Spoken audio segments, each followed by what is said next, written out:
권능과 영광이 영원히 아버지의 것이며 행하지도 못할 풍속을 전한다 하거늘 무리가 일제히 일어나 고발하니 상관들이 옷을 찢어 벗기고 매로 치라 하여 많이 친 후에 옥에 가두고 간수에게 명하여 든든히 지키라 하니 그가 이러한 명령을 받아 그들을 깊은 옥에 가두고 그 발을 착고에 든든히 채웠더니 한밤중에 바울과 실라가 기도하고 하나님을 찬송하며 죄수들이 듣더라. 이에 갑자기 큰 지진이 나서 옥터가 움직이고 문이 곧 다 열리며 모든 사람의 매인 것이 다 벗어진지라. 간수가 자다가 깨어 옥문들이 열린 것을 보고 죄수들이 도망한 줄 생각하고 칼을 빼어 자결하려 하거늘 바울이 크게 소리질러 이르되 네 몸을 상하지 말라 우리가 다 여기 있노라 하니 간수가 등불을 달라고 하며 뛰어들어가 무서워 떨며 바울과 실라 앞에 엎드리고 그들을 데리고 나가 이르되 선생들이여 내가 어떻게 하여야 구원을 받으리이까 하거늘 이르되 주 예수를 믿으라 그리하면 너와 내 집이 구원을 받으리라 하고 주의 말씀을 그 사람과 그 집에 있는 모든 사람에게 전하더라. 그 밤 그 시각에 간수가 그들을 데려다가 그 맞은 자리를 씻어주고 자기와 그 온 가족이 다 세례를 받은 후 그들을 데리고 자기 집에 올라가서 음식을 차려주고 그와 온 집안이 하나님을 믿음으로 크게 기뻐하니라. 아멘. 축복의 인사를 나누도록 하겠습니다. 오늘도 금요예배를 드리는 민영아 너는 하나님의 보석이다. 변함없이 금요예배를 드리는 집사님, 권사님, 장로님 하나님의 보석입니다. 이 모든 것이 주님의 은혜입니다. 아멘. 목사님께서 착고에 매여도라는 제목으로 말씀 전해주실 때 많은 은혜와 감동 있으시기 바랍니다.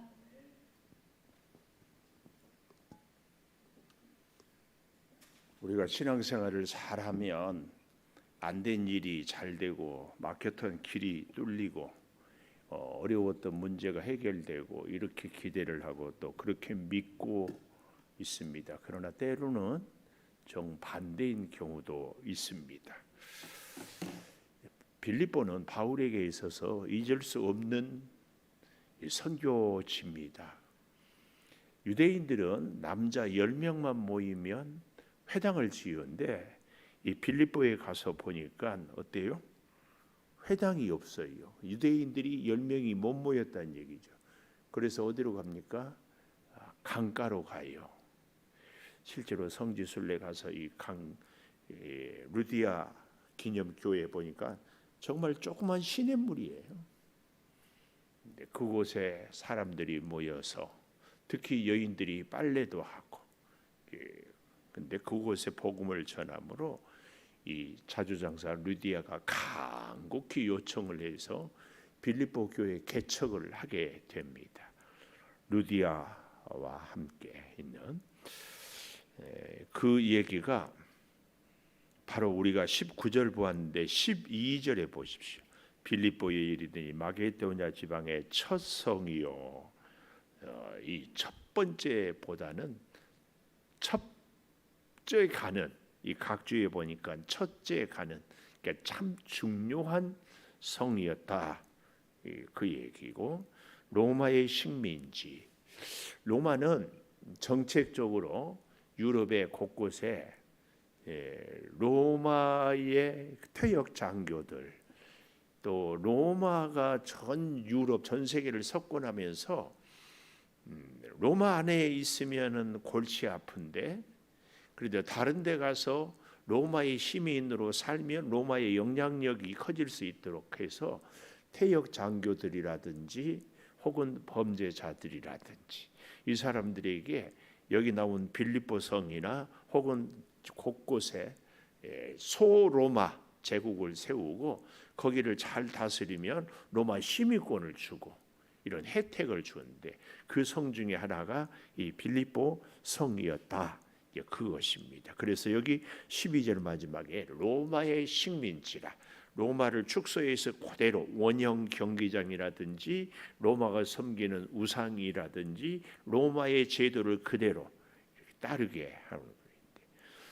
근데 13절에 보니까 안식일에 우리가 기도할 곳이 있을까요? 문밖 강가에 나가 앉아서 모인 여자들에게 말하는데 여기 14절 하반절에 보면 말을 듣고 있을 때 주께서 마음을 열어 바울의 말을 따르게 하신지라. 굉장히 중요한, 주께서 우리의 마음을 열어주셔야 돼. 그래서 우리가 예배하러 나와서 예배 드리기 전에 꼭 교회 오면 먼저 기도하잖아요. 그때 이 기도를 꼭 해야 돼요. 하나님, 오늘도 예배 드리는 가운데 주께서 내 마음을 열어주소서. 이게 성령이 내 마음을 열어주지 않으면 아무리 해도 은혜가 우리에게 있을 수가 없어요. 그래서 씨 뿌리는 비유 있잖아요. 첫 번째는 어디에 떨어졌어요? 길가. 두 번째는 돌짝바. 세 번째는 가시바. 넷째는 옥토. 우리의 마음이 옥토가 돼야 돼. 근데 무슨 고민할 일이 있으면은 가시밭이 됐다가 돌짝밭이 됐다가 길가가 됐다가 이러지 않도록 이때는 여기 주께서 마음을 열어 바울의 말을 따르게 했다, 그 말씀입니다. 그래서 다 세례를 받고 15절 마지막에 나를 주 믿는 자로 알거든 내 집에 들어와 유하라. 그래서 강건하여 머물게 하는. 자, 이런 배경 아주 은혜스럽죠. 실제로 이 바울은 소아시아, 지금의 터키 쪽으로 복음을 전하러 가려는데 성령이 마게도냐에서 환상 중에 우리를 도우라, 그 환상을 보고 왔는데 감사하게도 빌립보 성에서 이런 큰 은혜, 루디아를 통하여서 교회가 시작되고 강가에 갔더니 여인들의 마음을 주께서 열어서 복음을, 그리고 루디아의 집에 와서 거하면서 전도하게, 얼마나 감사한지 몰라요. 근데 하나님은 우리로 하여금 끊임없이 일을 절대로 잘 되게만은 하지 않는 것 같아요. 왜 그럴까? 제가 곰곰이 생각해 보니까 일이 착착착 잘 되면요, 사람은 너나 없이 열이면 열 다 자기가 잘난 줄 알아. 자기 능력인 줄 알아요. 거칠 것이 없으면 자신도 모르게 기도는 등한이 되고 자꾸 교만하게 되는 것을. 그래서 하나님은 하나님의 일꾼을 세워갈 때 다지고 키우고 다지고 키우고 꼭 그래요. 자, 루디아의 집에서 바울이 이렇게 선교의 모든 걸 딱 세웠잖아요. 16절 우리가 기도하는 곳에 가다가, 참 기가 막히죠. 어디로 가요? 기도하는 곳에 가. 그러면은 안 되는 일이 잘 풀려야 되고 은혜가 넘쳐야 되고 사람들이 우러러봐야 되는데 기도하러 가는 그 길에 문제가 생겨요. 오늘 또 우리가 예배하러 오다가 마음이 상하기도 하고, 예배하러 오다가 어떤 집은 부부가 싸우기도 하고, 예배하러 오다가 은혜가 떨어져 버려요. 예배하러 오는데 전화를 한 통화 받았더니 기분이 팍 상하고. 여기 16절 우리가 기도하는 곳에 가다가 점치는 귀신 들린 여종 하나를 만나니 점으로 그 주인들에게 큰 이익을 주는지라. 이게 단순히 점괘를 잘 맞춰서 보다는 당시에 이 빌립보가 로마의 영향력 아래에 있어서 점치는 것이 문화였어요. 문화. 오늘날에 우리 한국에 어떤 사람들이 교회가 너무 많다고 막 비판하는데요, 점집이 많은 것 같아요? 교회가 많은 것 같아요? 우리 눈에 잘 안 띄어서 그렇지 숫자는 점집이 훨씬 많아요. 기가 막혀요. 점집이 많아요. 이 점집이 참 뭐 말 다 했죠. 뭐 대통령도 뭐 그 뭐라고 뭐 무슨 법사 이런데 하여튼 이 기가 막혀요. 큰 이익을 주는 자라. 그런데 귀신같이 안다는 말이 있지요. 참 잘 정확하게 아는 사람, 정확하게 아는 일, 귀신같이 안다고. 근데 우리는 이런 표현을 절대로 쓰면 안 돼요. 우리는 어떻게 표현해야 되는가 하면은 예수님처럼 안다 그래야. 누가 좀 알면은 뭐 좀 맞추면은 뭐 귀신같이 안다. 근데 여기 오늘 그 얘기가 나와요. 바울과 우리를 따라와 소리질러 이르되 이 사람들은 지극히 높은 하나님의 종으로서 구원의 길을 너희에게 전하는 자라. 얼마나 정확해요. 귀신이 귀신같이 알죠. 구원의 길을 너희에게 전하는 자라. 지극히 높은 하나님의 종으로서. 이보다 더 정확하게 전도자를 말할 수 있나요? 쫙 얘기했어요. 근데 이것도 여러 날을 같이 하니까 바울이 심히 괴로워서 돌이켜 귀신에게 이르되 예수 그리스도의 이름으로 명하나니 즉시 나오라. 귀신이 즉시 나와요. 여기서 우리는 중요한 것 한 가지 배울 수 있어요. 뭐예요? 아는 것과 믿는 것은 달라요. 귀신은 예수님에 대해서, 바울에 대해서 정확하게 알았지만 믿었다 안 믿었다? 안 믿었어요. 그리고 계속 바울이 지극히 높은 하나님의 종으로서, 지극히 높은 하나님의 종으로서 구원의 길을 너희에게 전하는데 계속 따라다니면서 맨날 지극히 높은 하나님의 종으로서 구원의 길을 너희에게 전한다. 그리고 정작 귀신은 안 믿어. 오늘 우리의 믿음 생활에 있어서 정말 조심해야 될 것이, 내가 알아. 아는 것과 믿는 것은 달라요. 내가 믿어야지. 믿음은 뭐예요? 아는 것은 제3자적으로. 그런데 믿음은 내가 예수를 믿으면 예수님 말씀에 순종하고 예수님을 내 인생의 주인으로 모시고 나는 그 주인의 말씀에 복종하며 사는 것이 믿음이에요. 아는 것은 너는 너고 나는 나요. 지식으로만 알지 상관없어요. 우리의 믿음이 지식에 멈춰서는 안 돼요. 반드시 인격으로 받아들이고 순종하고 가야 할 줄을 믿습니다. 결국은 그래서 귀신이 즉시 나와요. 성경에는 기록되어 있지 않지만 빌립보 교회의 자주장사 루디아, 또 이 귀신 들렸다가 나온 이 여종, 그리고 이제 오늘 보게 된 간수장, 이런 분들이 빌립보 교회 개척 멤버였을 것이다. 이렇게 미루어 짐작할 수 있습니다. 그런데 이렇게 열정적이고 헌신적인 사람들이 있는가 하면은 빌립보에 오늘 귀신 들린 사람을 부리는 이 사람들, 또 거기에 미혹돼 가지고 선동된 사람들이 바울을 얼마나 힘들게 하는지 몰라요.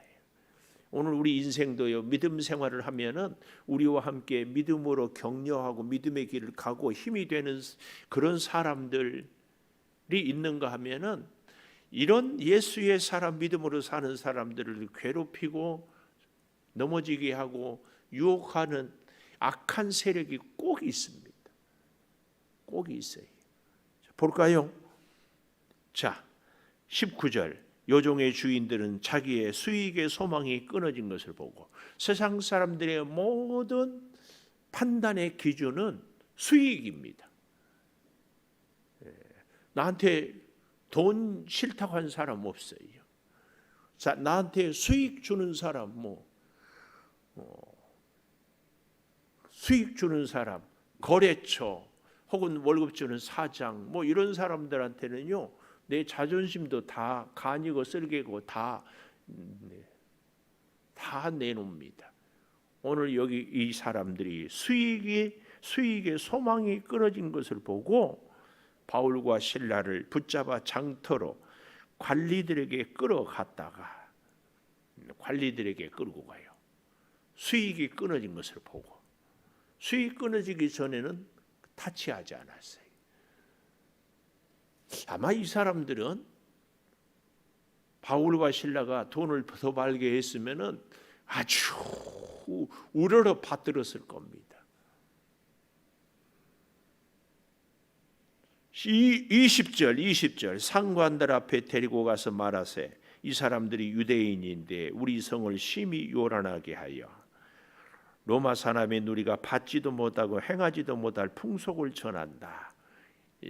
오직 복음을 전했는데 풍속, 정치적인 문제로 샥 뒤집죠.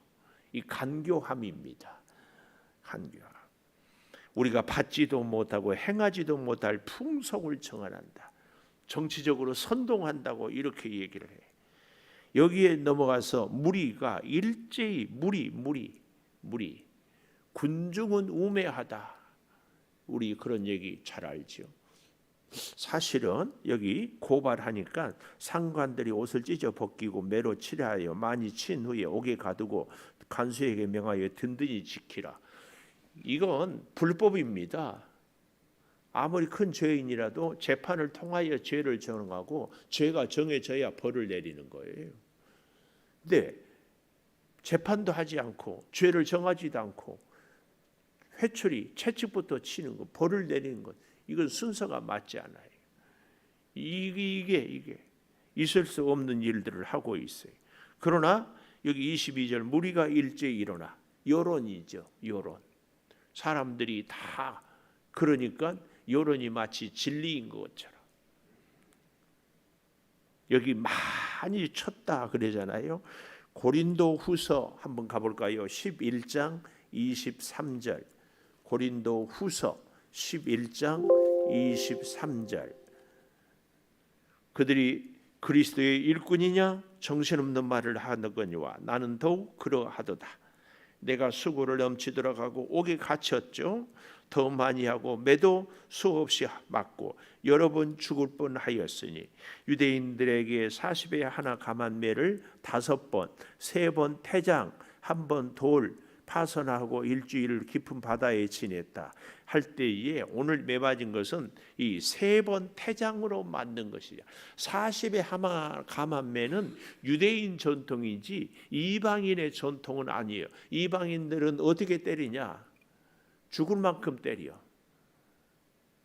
죽을 만큼. 죽도록 패요.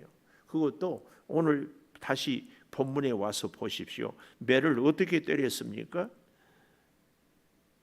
22절에 상관들이 옷을 찢어 벗기고 매로 치려 하여. 맨살에 매를 맞으면 훨씬 더 아픕니다. 훨씬 아프. 이렇게 태장으로 엄청나게 40에 하나 감한 매를 맞은 것이 아니라 그건 유대인 전통이라니까요. 이방인들은 그렇게 때리지 않아요. 자기들의 분이 풀릴 때. 그래서 23절에 보니까 많이 친 후에 억수로 때린 후에 아마 실신하면 물 끼얹고 다시 패고 패다가 실신하면 또 다시 패고. 요즘에 군대는 안 때리죠. 근데 나와서는 절대로 때린다고 말하지 마라 하고 안에서는 때리는데 맞았다는 말은 못하게 한다고 그러더라. 모르겠어 나 어디까지인지. 하여튼 오늘 성경은 그렇게 많이 맞았어.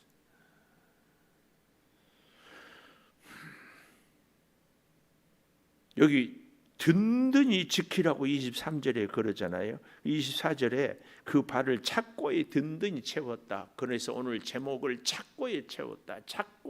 착고가 뭐냐? 자동차를 두는 자동차 차고냐? 아니, 착고는 여러분 심청이 영화 봤어요?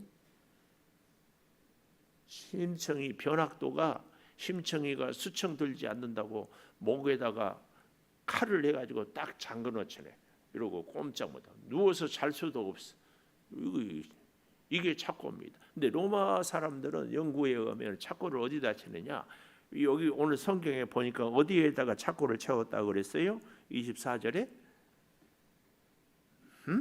그 손에 그 발을 이렇게 쫙 벌려 판때기를 그래서 길게 해가지고 양쪽에 구멍을 내가지고 이렇게 착고를 채요. 그러니까 일어설 수도 없고 누울 수도 없고 그냥 그대로 이렇게 이 든든히 채웠다 이 말은 꼼짝 못하더라고. 왜냐하면 이 로마의 법은요 죄수를 놓치잖아요. 그러면 죄수 대신 간수가 죽어.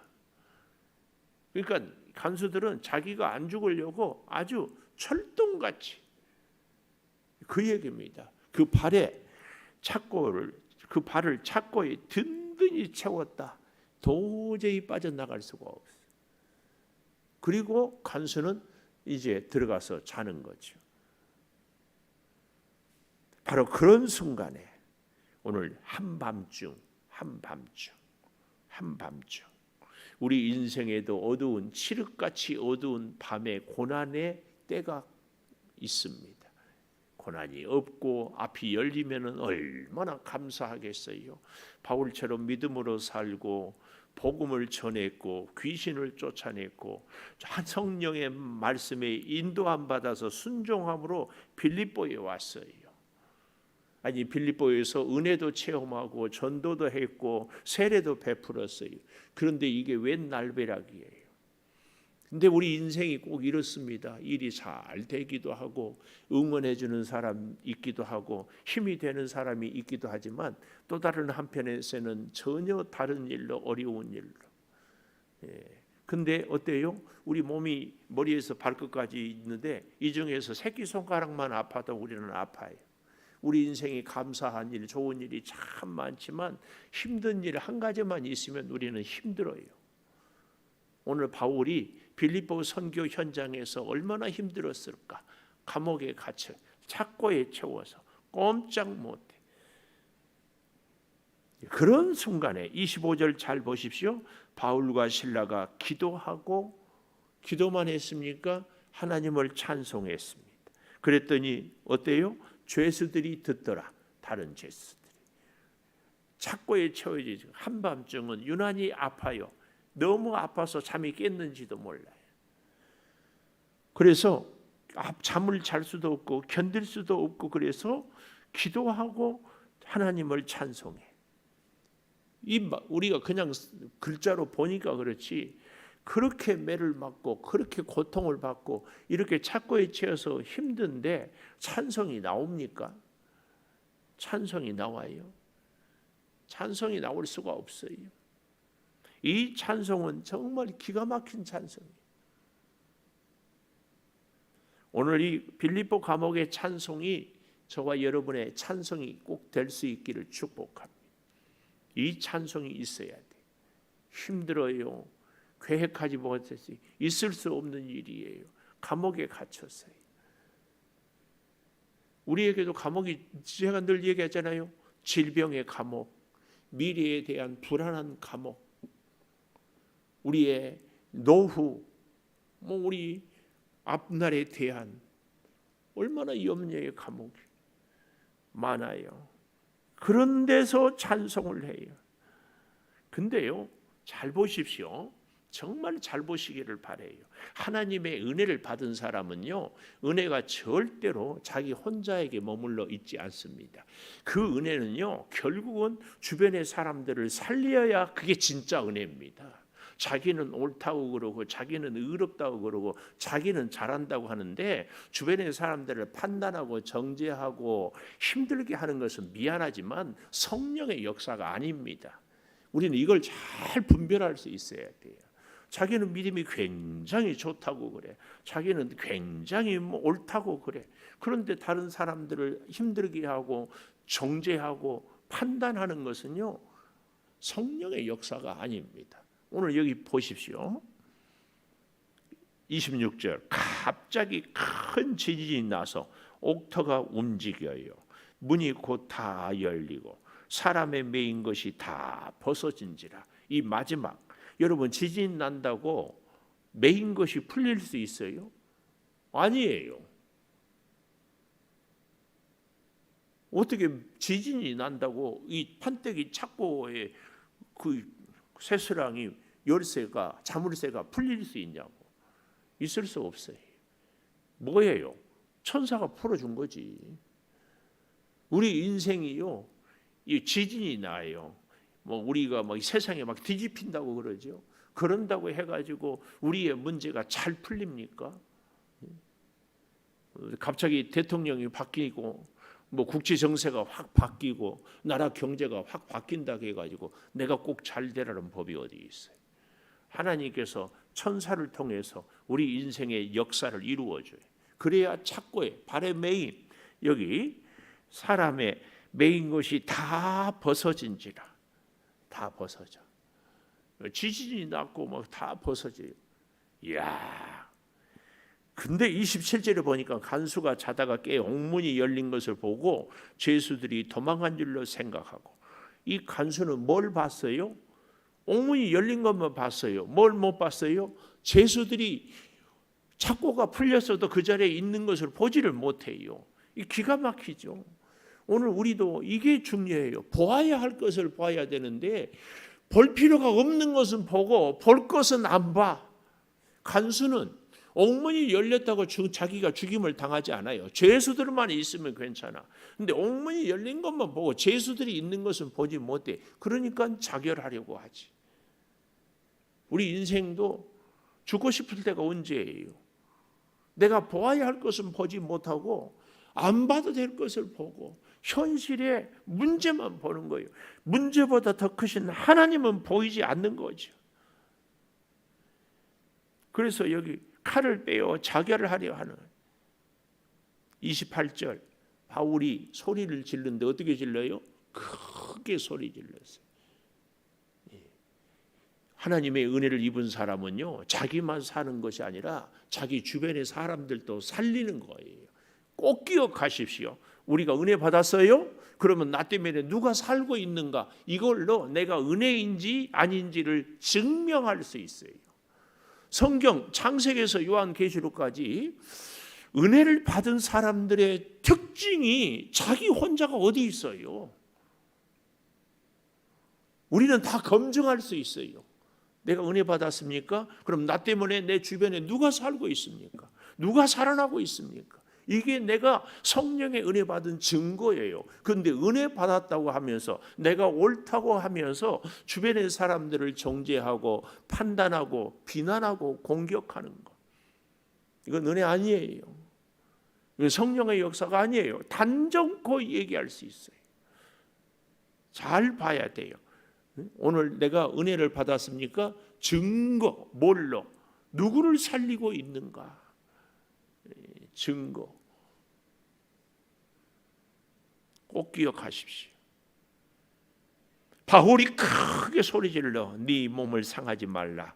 우리가 다 여기 있다. 다 여기 있다. 간수가 등불을 달라고 하며 뛰어들어가 무서워 떨며 바울과 실라 앞에 엎드리고. 저는 이 본문을 보면서 등불이 필요하다. 어두우니까 안 보여. 아마 어두워서 죄수들이 있는 것은 안 보이고 뭐만 봤을까요? 옥문이 열린 것만 봤겠지. 저와 여러분의 영혼에도 이 성령의 등불, 오늘 여기 간수가 등불을 달라고 하잖아요. 성령의 등불이 우리에게 비추어져야 돼. 그래야 죄수들이 있는 것이 보이는 거죠. 그래야 성령의 은혜가 해결책이 보이는 거죠. 성령의 등불이 우리에게 있어야 되는데 이 등불이 없으니까 칠흑같이 어두운 세상에 죄수들이 아직 있는 것이 보지 못하니까 자결하려고 하는 거죠. 오늘 우리도 우리 인생에서 죽고 싶어요. 왜 그럴까요? 성령의 등불이 없기 때문에. 하나님이 비추어지는 걸 보아야 되는데 이 간수장이 자기 생각에, 자기 경험에, 자기 기준에 눈에서 멀어버리니까 등불을 달라고 뛰어 들어가 무서워 떨며 하나님의 영광 앞에 떠는 거죠. 그리고 바울과 실라 앞에 엎드리고 은혜 받은 사람의 자세, 경외함과 엎드림의 자세. 그리고 그는 이렇게 얘기합니다. 어떻게 하여야 구원을 받으리까? 주 예수를 믿으라. 그리하면 너와 내 집이 구원을 받으리라. 주 예수를 믿으라. 너의 인생의 주인을 주님으로 모셔라. 그래서 어떻게 합니까? 참 놀라운 얘기가요. 33절 이렇게 재미있어요. 그 밤, 그 시각, 간수가 그들을 데려다가 맞은 자리를 씻어주고 자기와 그 온 가족이 다 세례를 받은 후 자기 집에 데리고 올라가서 음식을 차려주고 온 집안이 하나님을 믿음으로 크게 기뻐하니라. 보세요. 은혜를 입으니까 간수의 집이 크게 기뻐해요. 근데 오늘 본문이 너무 재밌는 것은요. 간수가 또 물로 어때요? 바울과 실라의 상처를 씻어줬어요. 또 그들이 또 물로 뭘 했을까요? 세례 받았다니까. 너무 재밌잖아요. 그들이 또 물로 자기들은 세례 받고 바울과 실라는 상처를 씻어주고 우리가 떠온 물이 서로 씻어주고 서로 상처를 서로 살리는 거예요. 서로 살아, 서로.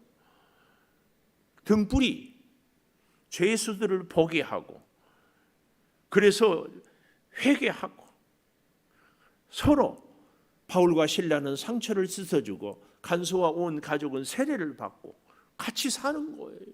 이게 은혜의 가장 확실한 증거예요. 오늘 여러분, 이 은혜를 우리가 받아야 돼요. 오늘 착고에 매여서도 결국은 바울은 누구를 살려요? 이 간수인의 집을, 식구를 살려요. 이게 은혜라니까. 이게 은혜예요. 성령은 살리는 영이에요. 성령은 생명의 영이에요. 성령의 사람은요, 그래서 꼭 살려요. 여러분, 이 기도를 우리가 일평생 해야 됩니다.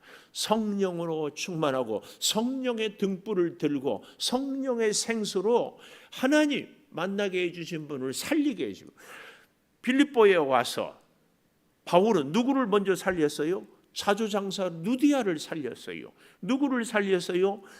귀신 들린 그 계집종을 살렸어요. 누구를 살렸어요? 간수장을 살렸어요.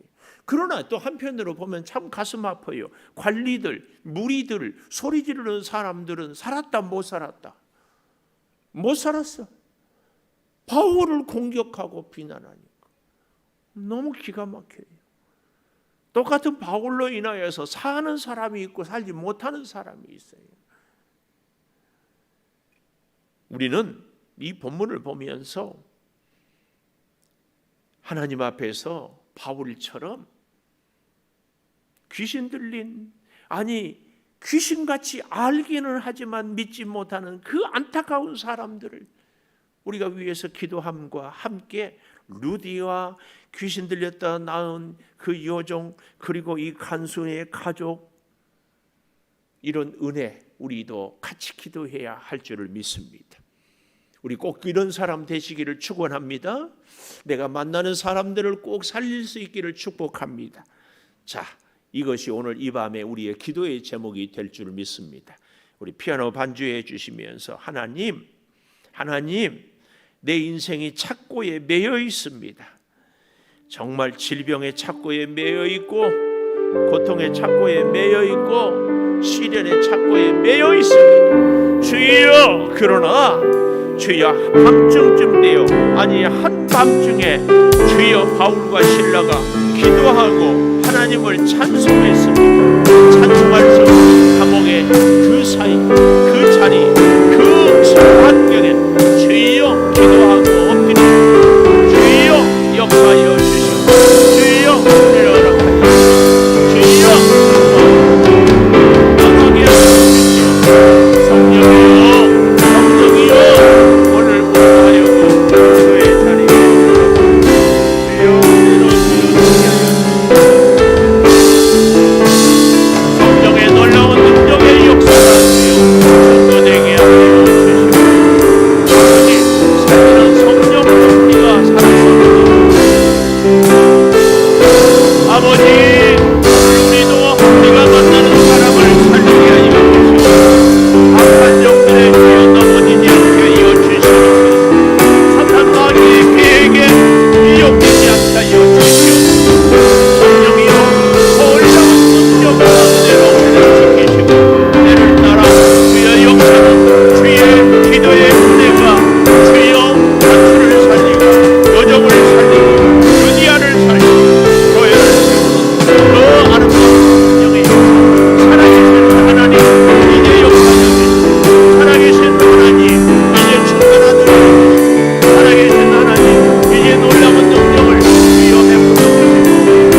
베드로와 함께 빌립보 감옥의 놀라운 기도의 응답, 한밤중에 착고에 처해 있지만 기도하고 찬송할 때에 지진이 나고 옥문이 열리고 착고가 풀어진 것을 봅니다.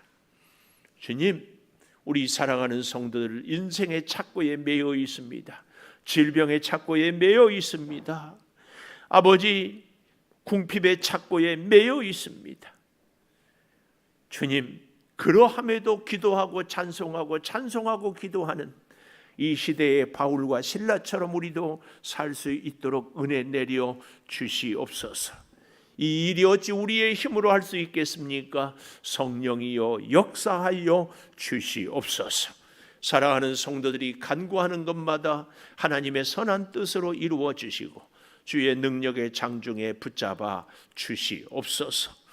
지금은 우리 주 예수 그리스도의 은혜와 아버지 하나님의 무한하신 사랑과 성령의 감동하심이 영원토록 함께 하시옵기를 간절히 축원하옵나이다. 아멘.